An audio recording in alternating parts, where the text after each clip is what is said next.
Hi everybody, it's Honest John again. Now, Donald Trump seems to have a bug up his ass about NATO.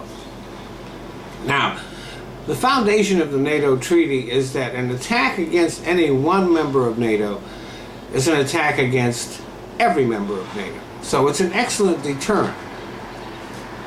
Prevents bigger countries from picking on smaller countries. But in an interview with Tucker Carlson, Trump was asked if we should send troops to defend Montenegro, and Trump suggested that Montenegro might become aggressive towards Russia and start World War III. I mean, does any reasonable, sane person think that tiny little Montenegro is going to invade Russia? I doubt if any of Trump's supporters realize just how stupid both Tucker Carlson's question was and Trump's response. So here's a tiny bit of a history lesson. In the lead up to World War II, Hitler demanded that Czechoslovakia hand over a border area known as the Sudetenland. And the other countries in Europe looked the other way, and the Czechs had no choice but to concede that land to Hitler. Now, these European countries were trying to avoid war. What they didn't realize was that the war had already started. They just hadn't been told that yet. And Hitler realized that these other European powers, the ones that could actually threaten him, were not going to stop him if he played his cards right. So he invaded Austria and took that over really easily, claiming that it was really part of Germany. He invaded Poland, he took a little bit of Denmark and a little bit of Norway, and then all of Belgium. And by the time the rest of Europe realized that they were at war, Hitler was already on a roll, and his troops were already at their borders. He wound up taking over a total of 11 countries in Europe. What NATO does is prevent Russia from employing the same strategy in Europe. If a united Europe had stood up to Hitler in Czechoslovakia, World War II might have actually been avoided. Now, Putin would love to employ that same strategy. Don't forget, during the last year of the Bush administration, 2008, he invaded Georgia and took over a part of that. Then during the Obama administration, he took over Crimea and invaded eastern Ukraine.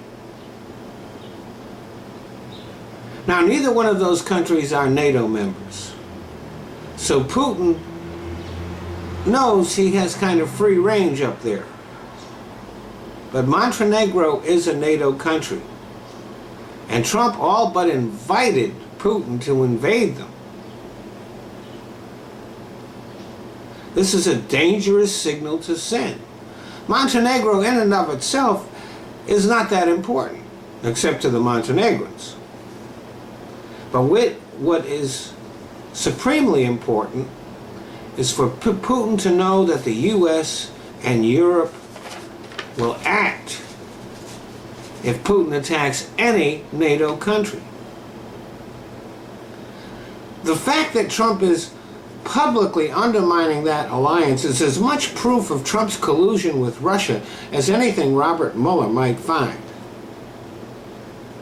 Now, the thing that Trump keeps harping on is that most European nations aren't spending enough on their own defense. And this is a true and valid point. It would be better if those nations did strengthen their militaries. But the truth is that this really has no effect on us. It's not like we're spending money on our military to make up for what the Europeans aren't. Our military budget would be the exact same if every European country spent that 2% of GDP that is called for in the NATO treaty. Our military budget would be exactly the same. It's not like they owe us money.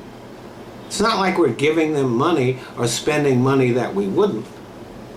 Trump makes it sound like that, but like most things that Trump tries to get people to believe, it's just simply not true. And here's the truth. The only time that the clause of the NATO pact was enacted, that all for one and one for all, was after 9/11, when Europe came to our defense, and they sent troops to fight in Afghanistan alongside ours.